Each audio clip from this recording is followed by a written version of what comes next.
Michelle Prince, founder and CEO of Performance Publishing Group, making a difference one story at a time.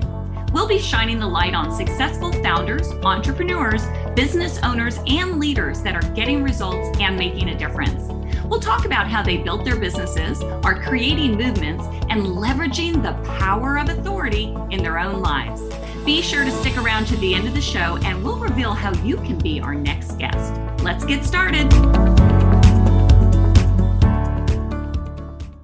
Hey everybody, it's Michelle Prince with the Power of Authority Spotlight, where we shine the light on entrepreneurs, business owners, leaders, people doing awesome things, people that are making a difference. They're building their platform, and they're going to share their wisdom with us on the show. Before we get started, though, with a very special guest, I want to let you know this episode is brought to you by Performance Publishing Group. Performance Publishing Group provides done-for-you publishing services for soon-to-be authors. If you have ever thought about writing a book or considering sharing your story, then go check out performancepublishinggroup.com for a free strategy call. All right, let's jump right in, because I'm excited for you all to meet my friend, somebody that is doing incredible things in this world. Her name's Christina Weber.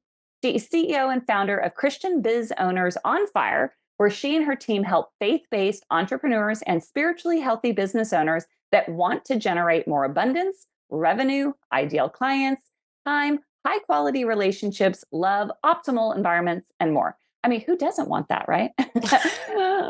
All while keeping God, their relationships, and their purpose first on a daily basis.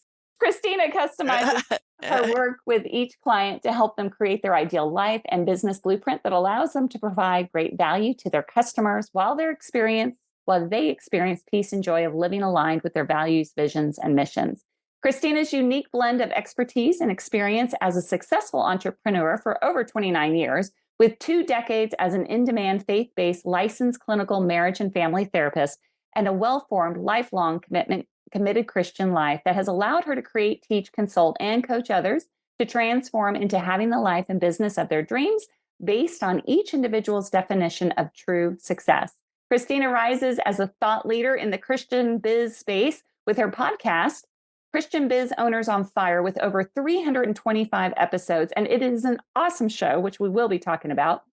With her transparent, earthy style, Christina helps business owners let their guards down, step into manifesting their deepest dreams using her signature Christian Manifesting Mastery signature system. You can learn more about her at christianbizownersonfire.com. But Christina, welcome to the show.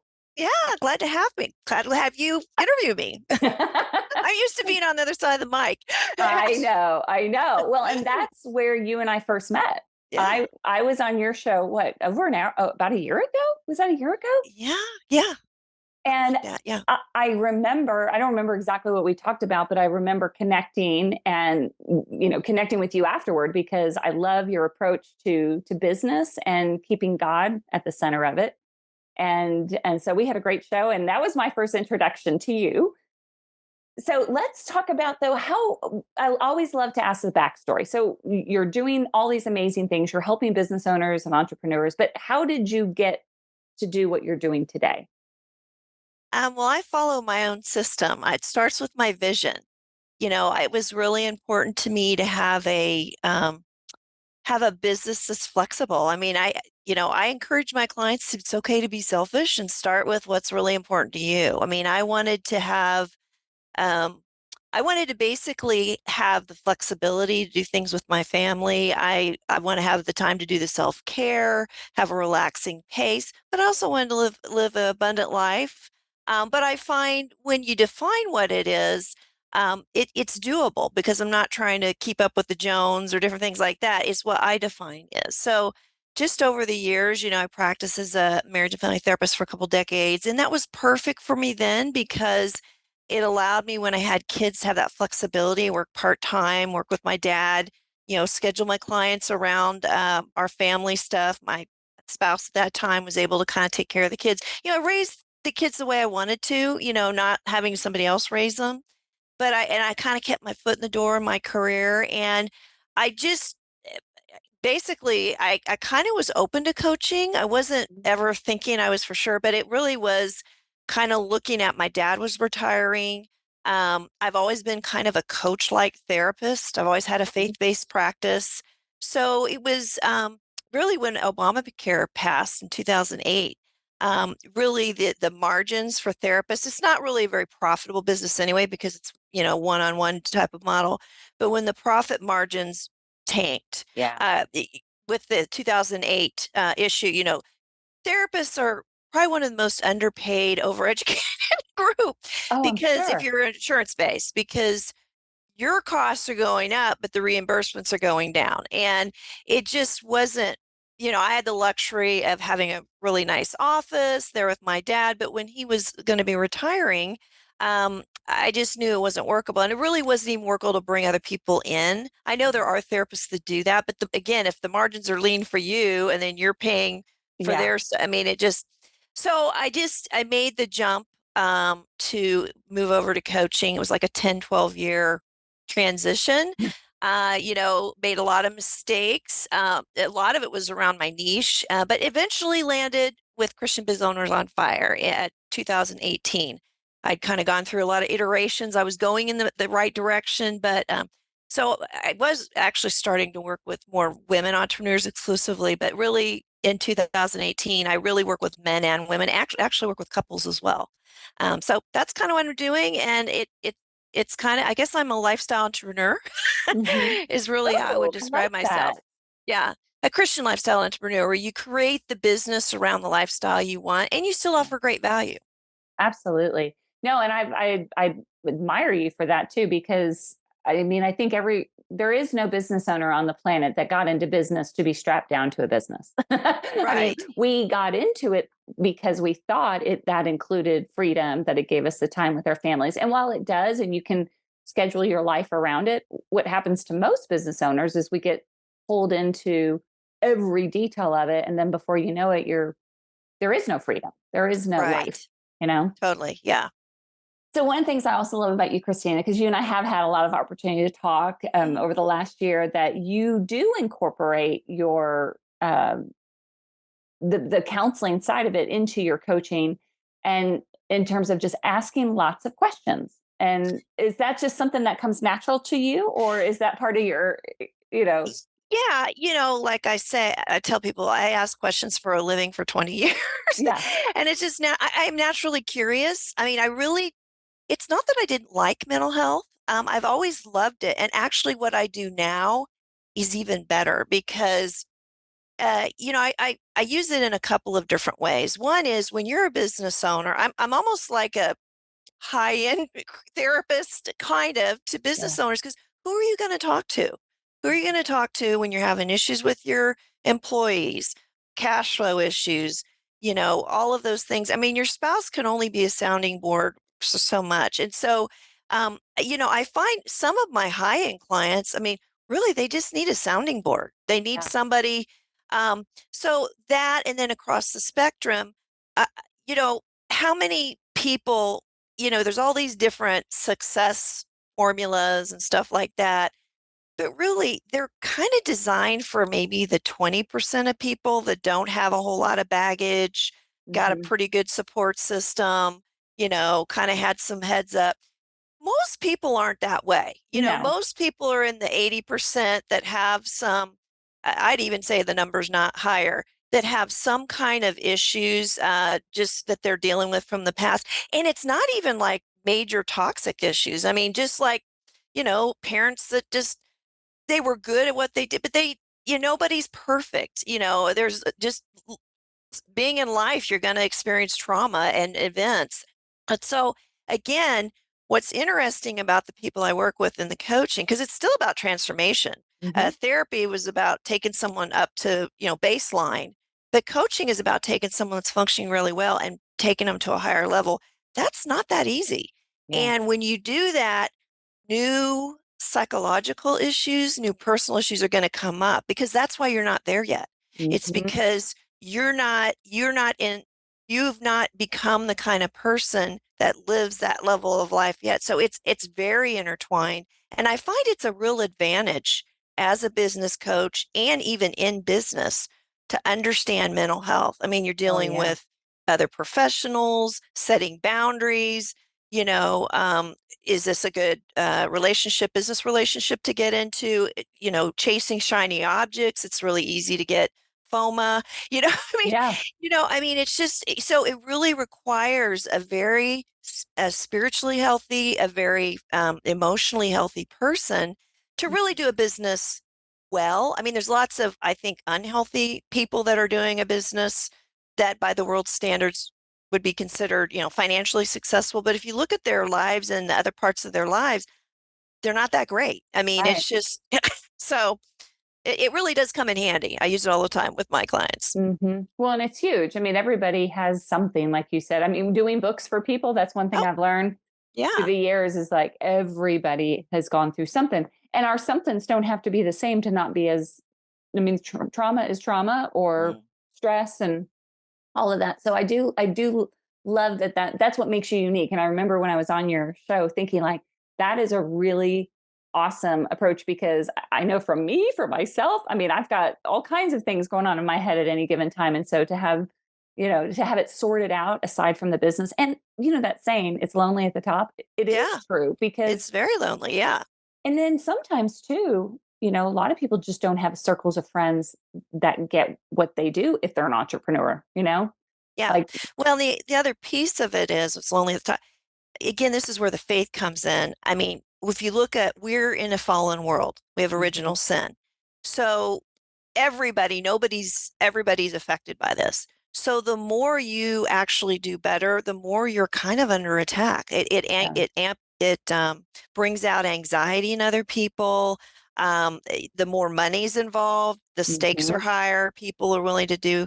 So yeah, it really is helpful to have that mental health framework, someone you can talk to, understands business, understands the spiritual dynamics we're dealing with.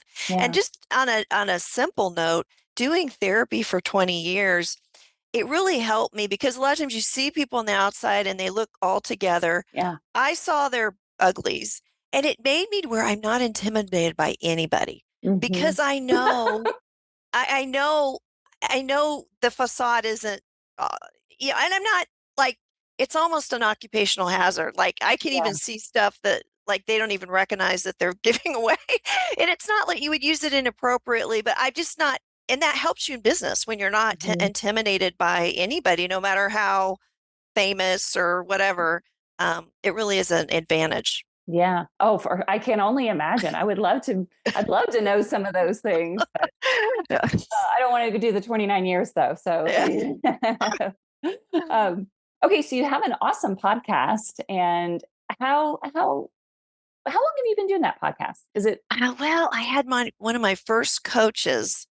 He kind of had a cookie cutter approach. Uh huh. And he was like, you got to do a book and you got to do a podcast. Not that doing a book's a bad idea, but I don't think the timing was really right Yeah. there. I needed to make money. I needed to figure out what I was Mhm. doing. But he encouraged me to do a podcast. And his thought was, and I really even the less than great coaching I'll say I've gotten, they've all had pieces that were really good. And We can I'm all glad. learn something from somebody. Yes, and I Mhm, really what I appreciated about him is he encouraged me to get started, and he said, "This will help you discover your voice. This will help mm. you know your message, so that you really can." And it was true. So I started it about right when I started. It was about 2010 was when I Wow. first made the decision, took the initial kind of course to transition from mental health to coaching. So I started it then. I had been not as consistent throughout sometimes, more consistent than others. I almost gave it up because I was embarrassed no one was listening. I was like, like people like, well, how many people listen? And I could barely just function getting the show going and I didn't know all the other stuff. And I had another mentor who had a regular, she did like a video podcast or whatever, and she really emphasized the value of relationship building. Mhm, And it kind of she's right. She said it's even worth just meeting the guests. Just even that is of value. And it kind of got me back to being more committed to mhm. doing it. And I think actually there was a just because I'd done it more consistent than other people, my podcast, some site, FeedSpot, had me as the top 5 of Christian business podcasts. I realized I actually was very well niched Yeah. for this anyway. Yeah. So anyway, so probably, maybe 4 or 5 years ago, I just started to become committed to it and not embarrassed that it wasn't a huge listenership. Realize that those pieces can come, and that really is not my gift, is the Mhm. tech stuff and all that. Um, so really, it's been since that time that I've been consistent, and now probably I'd say 2 or 3 years ago, I made a decision. This is working, and I think this is a big part of how I'm going to do my business, and for a number of different reasons beyond building the business or building the relationships. It's a great way to be a thought leader, which Mhm. you do in your work, to establish yourself as an expert, Yes. to meet people you would never meet. You actually can monetize it when you're Mhm. strategic about it. In fact, a good way to do it is through having a book, and just having a system Mhm. where you would do that. So it's become more of a integrated part of my business, but I will say I've approached it very slowly, and how to do all that, which I needed to because I really did need to attend to the other parts of my business. I mean, Sure. it's not a money maker. It's Right. not it does take a lot of time, that. Mhm. But definitely so. Yeah, over 12 years, really. Wow. I mean, that's huge in podcast world. I mean, a Oh, lot of yeah. people are just like under a year, and I've Yes. stopped mine many times, and um, I have to give you kudos though, and I think I told you this, that I remember being on your show, and I remember thinking you did things different than any other host that Huh. I've ever had. You were so detailed with the pre-call, the follow-up. So what my I took from that is you took it seriously. It wasn't just, oh, I'm going to do a podcast. You take it seriously, and so that when the people come on your show, they know that and they appreciate that, and that is why I do it too. It's relationships. I really I don't ever look. I don't care how many people listen, and if Mm. nobody does, that's okay, because if I can have a one-on-one conversation with someone that provides value, to whoever listens, it's worth it. Yeah. And Well, what's interesting is the other thing. I learn so much from my I guests. know. I mean, you get access to people. You'd have to pay a lot of money Yeah. that you get to totally pick their brain, I know. and then I'll use the information with my clients. Like I'll have a great show, and it'll be, hey, this is a really great way of a guy how he integrated his faith in his business. I mean, so there's so many different levels, and I think that I thank you for the compliment about the show. I think it actually is easier if you're more committed to it because it's less Mhm, stress because you are mhm. prepared. The is prepared. I had done a couple of interviews where it was just like, hey, and they were asking the same questions they asked everybody else. I was nervous because I didn't really know what was going to and I've just learned I want to do a podcast the way I want to listen to a podcast, Mhm. and I kind of say that with my guests. So I don't like the host asking a question, the guest taking 5, 7 minutes to answer. I think that's boring to listen to, especially Yeah, if what they're talking about is not your real peak interest area, yeah, or it's funny. I think the most difficult guests are the ones that like think they're really a big deal. yeah, And they're the yeah, worst guests.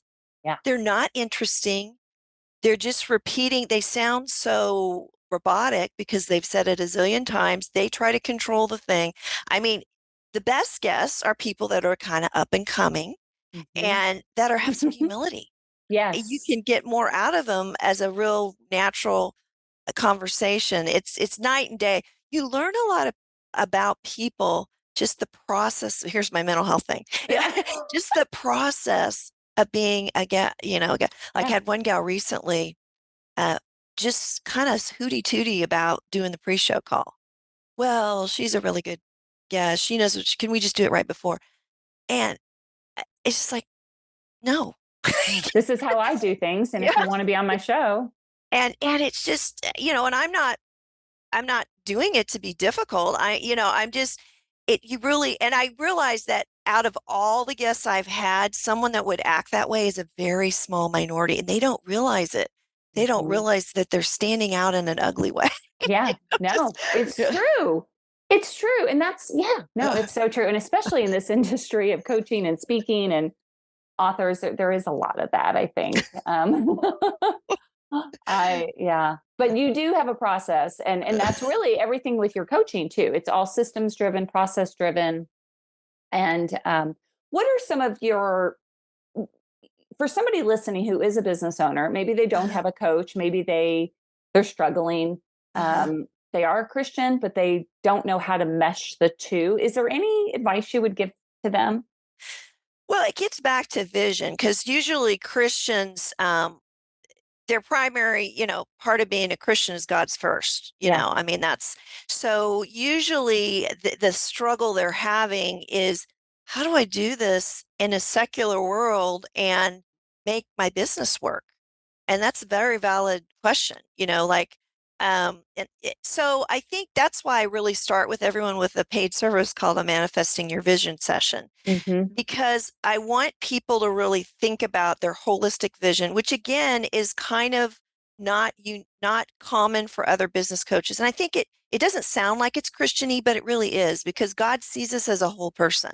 We're not just business, we're not just Right. money, we're also not just relationships. We're the whole person. Hmm. And so when I started off that way, and people kind of tap into what do I really want in my life and my business, Hmm. and your faith is just naturally part of that. And it doesn't mean you have to have a company named Christian Biz Owners on Fire or anything like that, but Right. it just means that you there are ways to integrate that, and it's just kind of a natural process of filtering people out. If Yeah. someone, although I do have non-Christians that are my clients, but they're still spiritual and they still tap into the idea of purpose, which is really kind of a Yes.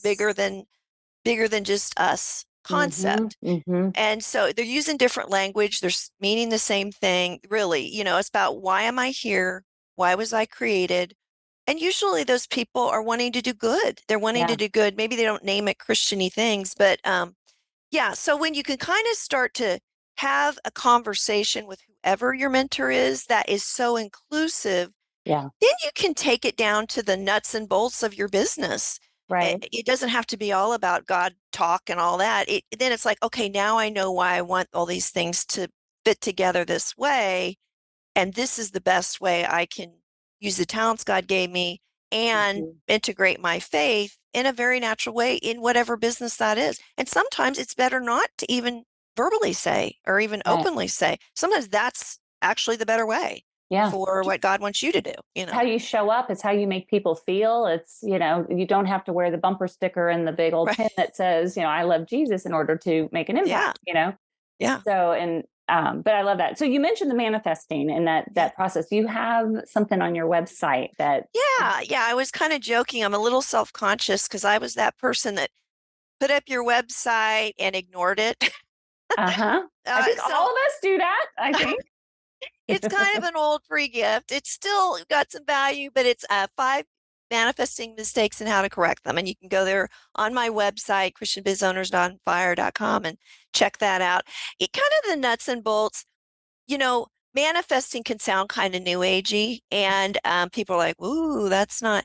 One of the things I really like, I think I've done well as a Christian, kind of openly Christian business person, is I don't throw the baby out with the bathwater. I try to use tools, I want to be careful Hmm. because even in salvation history, that's what got Christians into a lot of problems is they went Yeah. and they weren't relying on God. They were doing all these other things. So, I'm not reckless about it, but I really do use tools that are available that are also consistent with Christianity. And manifesting is mentioned in Scripture 31 times. the Wow. the the incarnation's a manifestation, the resurrection's a manifestation. My feeling is, hey, if other people hijacked our term, that's their issue. But I'm not going to stop using something that's completely Biblically integrated. based. Yeah. Yeah. That So is actually I love that you pointed that out because you're right. Some people might hear the word and think, and because there are a lot of people in the new agey, but the fact that it's originally based in the Bible, I love that. And if they took that term and there's lots of terms they've done that with, but hey, Mhm. But it's going back to that discernment of knowing the yeah. difference and all of that. Well, I love that. So I know I could talk to you forever because you do have so much good information. What are you most excited about this year? You know, I'm a therapist at heart, so I've struggled with some of the logistics of the business. I've been this manifester, head in the clouds, vision, not Hmm. super great with the details, the foot on the ground, the project manager. Yeah. And so what's exciting, so it slowed me down, Yeah. and which is okay, but I'm excited this year because I had kind of gotten myself into a jam. I see a lot of clients individually Hmm. and you get into a cap. I mean, there's only so many you can see. And I did a pilot originally, but I just started my low end group because I was getting full, and that's going. And what it's done psychologically, it's taken the lid off Hmm. of I can market now because I was kind of like had mixed feelings, like I don't have any place to put these people. No. How am I gonna, or I get full, like that constant thing business owners will get full, you're not marketing, you leave people, your cash flow. Yes. So I guess I feel like I'm being a grown up today. Business.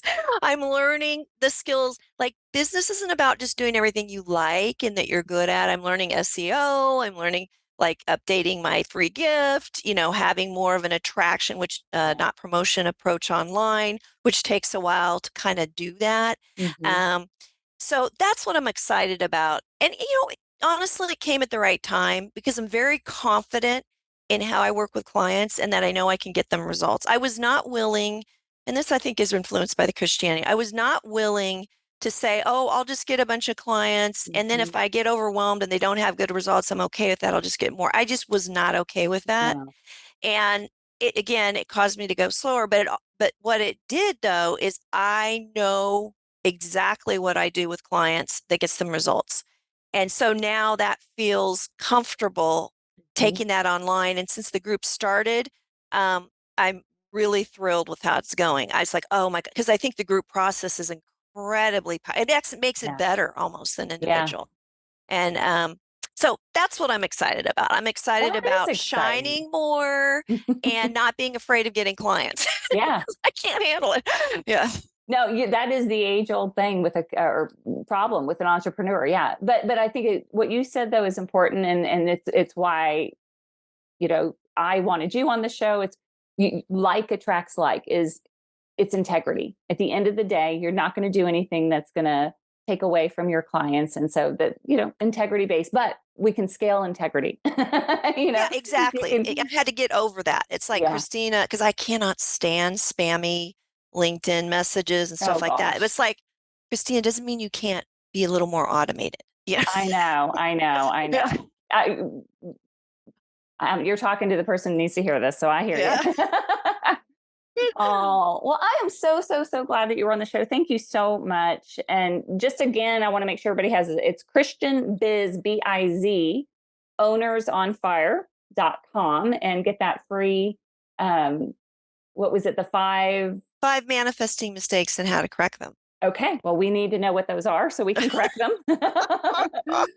Do it quick before I change the freebie. Yeah, exactly. Exactly. But Oh, awesome. Well, thank you so much for being on the show. You're definitely a difference maker, and I appreciate you always shining your light and helping others well, do and thank be you, better. Michelle. You are a natural. I was telling you before the show, I listened to a couple of your shows. I definitely think you need to keep doing this. You go with the flow. You really are bringing out people's genius, and I mean that's exponential. That's one thing about business.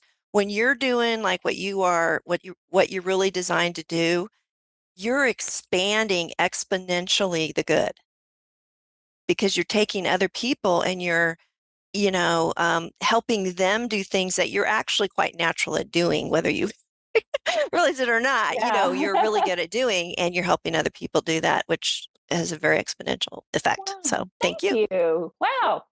Made my day. All right, everybody, that is it. Definitely go check out Christina's freebie, everything she's doing. She's a great coach, and get out there and just let's go out there as Christian business owners and let's be on fire from now on. There you go. We'll see y'all next time. Bye bye.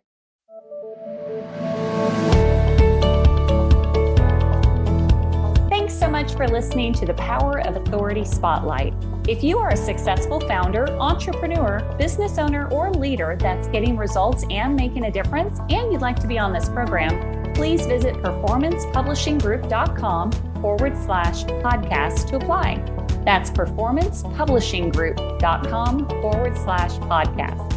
Also, if you got something out of this interview, please share this episode. Just do a quick screenshot with your phone and text it to a friend or post it on the socials. If you know someone that would be a great guest, tag them on social media to let them know about the show and include the hashtag, The Power of Authority Spotlight. I love seeing your posts and guest suggestions. We are regularly putting out new episodes and content, so make sure you don't miss any episodes by subscribing. Your thumbs up, ratings, and reviews go a long way to help promote the show and mean a lot to me and my team. Want to know more? Go to our websites, performancepublishinggroup.com or michelleprince.com, and follow me on LinkedIn, Facebook, and Instagram. Thanks so much for listening, and we'll see you next time.